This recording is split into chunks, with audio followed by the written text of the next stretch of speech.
Hello student. तो आपके सामने यहाँ पे मैट्रिसेस एंड डिटरमिनेंट के अंदर कुछ नए टॉपिक हैं जो आपके IIT JEE एडवांस में बहुत ज़्यादा यूज होंगे क्वेश्चन में।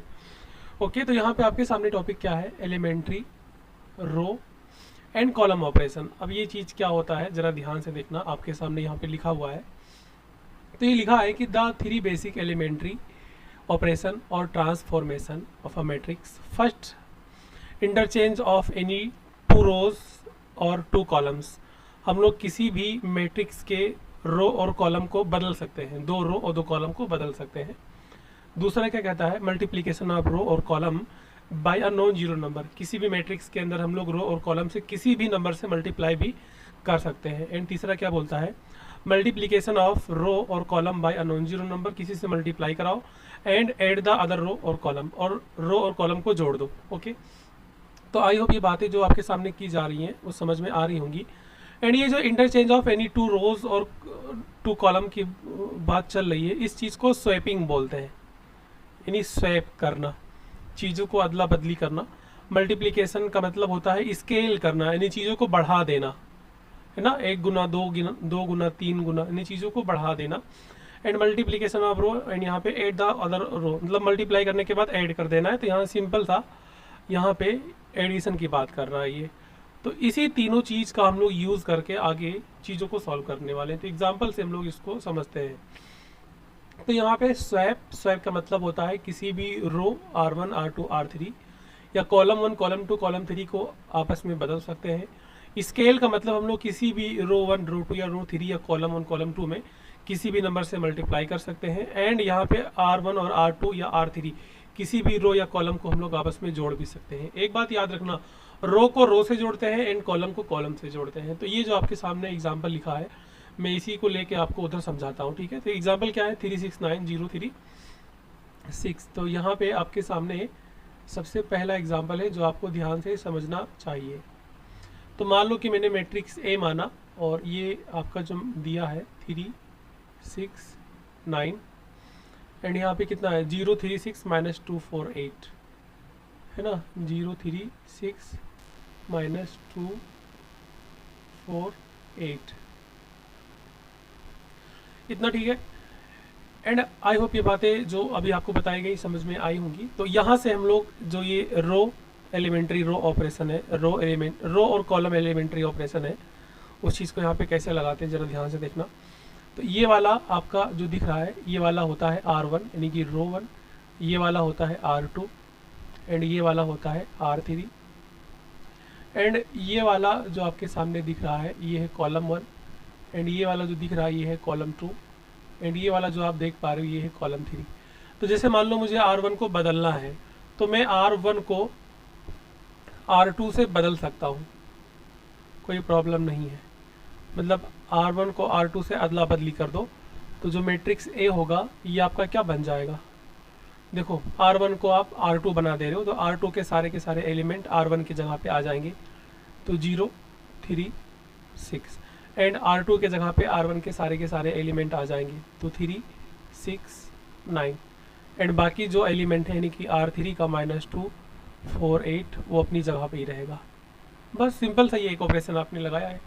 तो ये आपका हो गया रो एलिमेंट्री ऑपरेशन, मतलब यहाँ पे आपने रो का यूज़ किया है। और आप चाहो तो कॉलम 1 को कॉलम 2 से बदल सकते हो, मतलब कॉलम ऑपरेशन की बात करेंगे यहाँ पे। तो जो आपका मैट्रिक्स ए होगा ये क्या बन जाएगा? तो यहाँ पे कॉलम को अदला बदली कर दो, कॉलम 1 को कॉलम 2 से बदल दो, तो कॉलम 1 की जगह पे कॉलम 2 आ जाएगा। तो कॉलम 2 क्या है? 6 3 4, है ना। आई होप ये बातें समझ में आ रही हैं आपको। एंड यहाँ पे 3 0 -2, कॉलम 2 की जगह पे कॉलम 1 आ जाएगा, एंड यहाँ पे कॉलम 3 अपने आप में वैसे ही रहेगा, है ना। तो 9 6 8। तो आई होप ये बातें जो आपको बताई गई हैं वो समझ में आ गई होंगी। तो ये पहला था जो आपने भी ये देखा, ये है स्वैपिंग वाला, है ना, यानी कि स्वैप करना, चीज़ों को अदला बदली करना। एंड यहाँ पे आगे हम लोग बढ़ते हैं, एंड यहाँ पे हम लोग देखते हैं एग्जाम्पल नंबर 2। ठीक है, तो यहाँ पे मान लो कि मैट्रिक्स वही सेम मैट्रिक्स मैं ले रहा हूँ, कोई दूसरा मैट्रिक्स नहीं लूँगा। एक ही चीज़ से आपको चीज़ों को समझा देता हूँ। 3 6 9, एंड यहाँ पे ये 0 है, ये 3 है, ये 6 है, एंड ये -2 4 एंड ये 8। अब यहाँ पे बात चलेगी स्केल करने की बारी आएगी ना, स्केल है ना। स्केल का मतलब होता है चीज़ों को बढ़ा देना यानी मल्टीप्लाई करना। तो जैसे हम लोग जानते हैं, अभी देखा R1 है, ये वाला R2 है। तो जैसे मान लो कि आप R1 में आप 2 से मल्टीप्लाई कर दो तो ये बन जाएगा 2R1 है ना। एंड मान लो आप यहाँ पे R3 में 3 से मल्टीप्लाई कर दो तो ये बन जाएगा 3R3, या माइनस 3 से मल्टीप्लाई कर दो तो -3R3, और R2 वैसे ही रहेगा है ना। तो आपका जो मैट्रिक्स A है वो क्या बन जाएगा, तो ध्यान से देखना आप, ये जो पूरा का पूरा R1 है इस पूरे में आपको 2 से मल्टीप्लाई कर देना है। तो 2 3 जा 6, 2 6 जा 12 एंड 2 9 जा 18। R2 के साथ में कोई भी छेड़खानी नहीं करनी है क्योंकि आपने इसको कुछ भी नहीं बोला है, तो ये ऐसे ही रहेगा। एंड R3 में आपको मल्टीप्लाई करना पड़ेगा है ना, -3 से, तो माइनस माइनस प्लस 3 2 जा 6, और ये -3 4 जा 12 एंड -3 8 जा 24। तो आई होप ये बातें जो आपको बताई गई हैं समझ में आ गई होंगी, सिंपल है, समझ में आया। एंड यहाँ पे आगे बढ़ते हैं है ना, एग्ज़ाम्पल नंबर 3 की बात करते हैं। सेम एग्ज़ाम्पल से मैं आपको जो तीनों कंडीशन था ना उस चीज़ को यहाँ पे मैं समझा दूंगा अभी। तो एग्ज़ाम्पल नंबर 3 भैया क्या बोलता है, ज़रा ध्यान से देखना। 3 6 9 है एंड 0 -2, 3 4 है एंड यहाँ पे 6 है एंड यहाँ पे 8 है। इतना ठीक है। तो आगे देखना, अब यहाँ पे जो तीसरा था एडिशन वाला ना, चीज़ों को जोड़ देना, ऐड करना। तो जैसे मान लो कि मैं यहाँ से R1 और मैं R2 इन्हीं दोनों को उठाऊँ, तो मैं यहाँ पे क्या बोलूँगा, मैं यहाँ से बोलूँगा कि मुझे R1 को बदलना है कुछ इस तरीके से कि R1 को और R2 को जोड़ दिया जाए और R2 में 2 से मल्टीप्लाई भी कर दिया जाए। बोलोगे सर आप ये क्या बात कर रहे हैं, तो देखना भैया कैसे ये चीज़ होगा, देखना ध्यान से।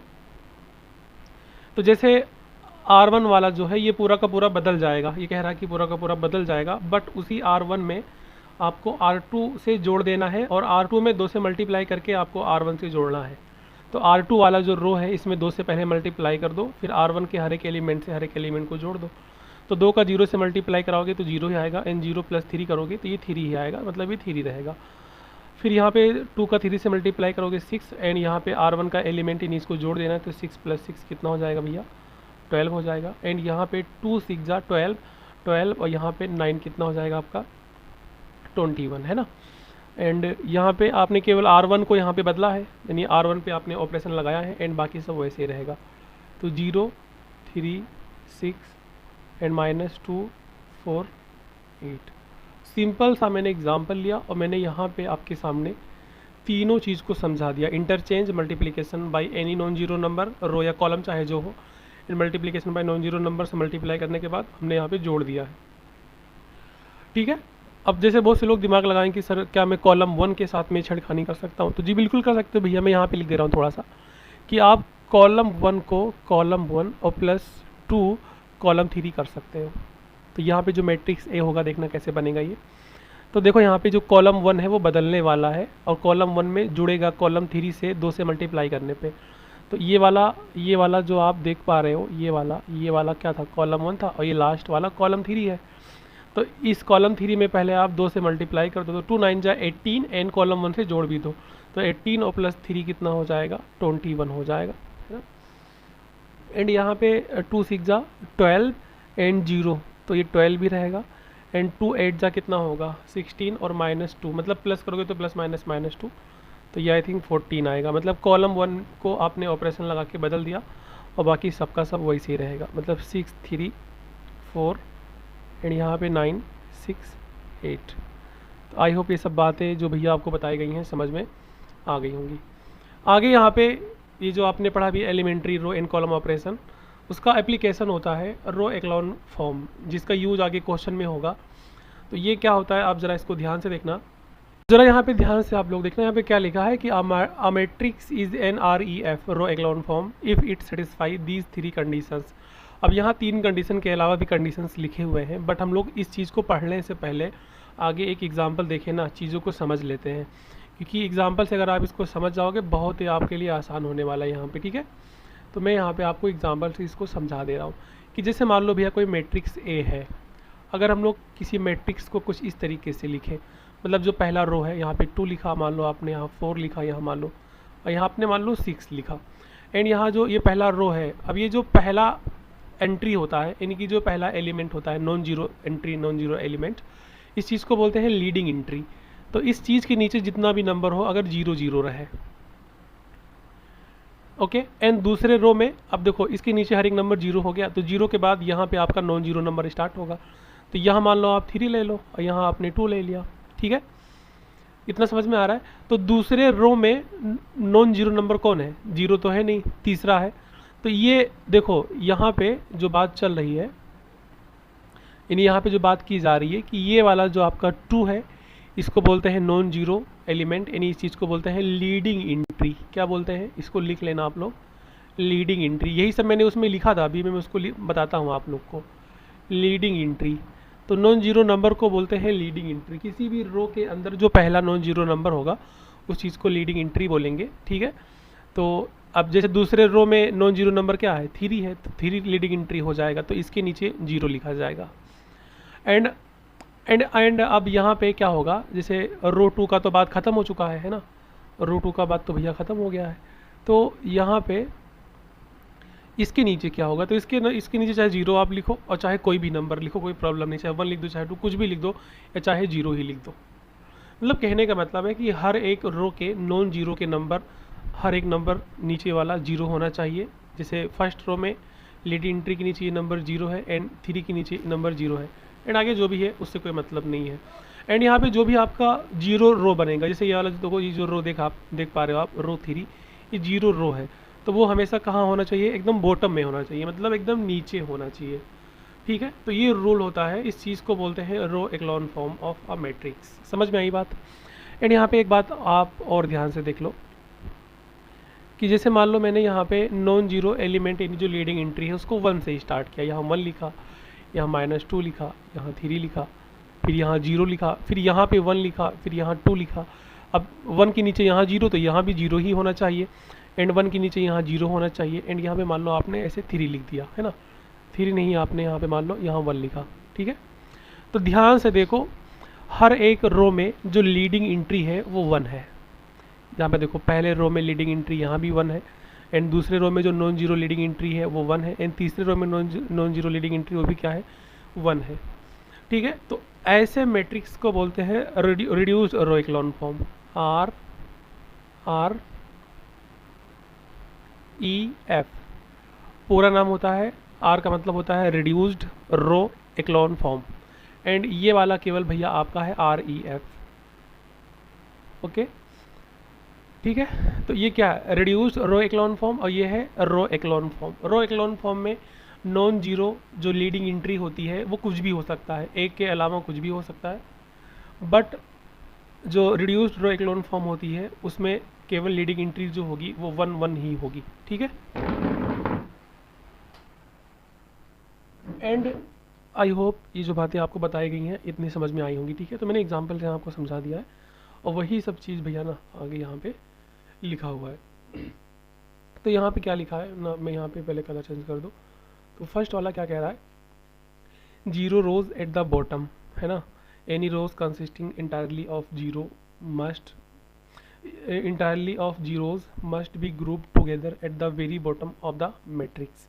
तो जो भी आपके एलिमेंट हैं 0 रो वाले वो हमेशा नीचे होना चाहिए, यानी बॉटम में होना चाहिए। तो देखो यहाँ बॉटम में मौजूद है ना, एकदम नीचे यहाँ मौजूद है। इस ये एक रूल है भैया, मतलब ऐसा नहीं कि हो सकता है कि आपने मैट्रिक्स ए को लिखा सेम, और यहाँ आपने 2 लिखा, यहाँ आपने 4 लिखा, यहाँ 6, और यहाँ पे आपने 0 0 लिख दिया, एंड नीचे यहाँ पे आपने 0 3 2 लिख दिया, तो ये गलत हो जाएगा। अब ये वाला जो आपका REF नहीं होगा।